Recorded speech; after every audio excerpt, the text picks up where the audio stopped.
নমস্কার বন্ধুরা, সবাইকে আমার চ্যানেলে স্বাগত জানাচ্ছি। আজ আমি আপনাদের সাথে শেয়ার করতে চলেছি উচ্ছে আলুর চচ্চড়ি। যদি ভিডিওটা ভালো লেগে থাকে তবে একটা লাইক, কমেন্ট ও শেয়ার করে দেবেন। প্রথমে কড়াইয়ে পরিমাণ মতো তেল দিয়ে দিচ্ছি। এরপর তেল কিছুটা গরম হয়ে গেলে ফোড়নে রাঁধুনি দিয়ে দিচ্ছি।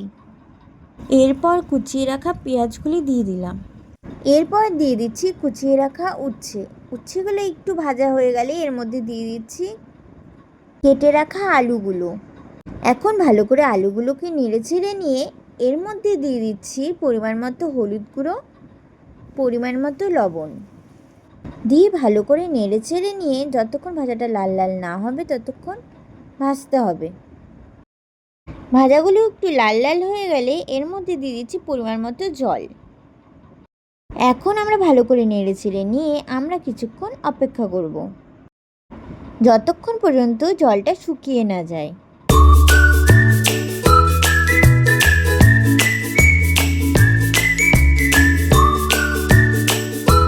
এরপর জলটা শুকিয়ে গেলেই আমরা নামিয়ে নেব উচ্ছে আলুর চচ্চড়ি।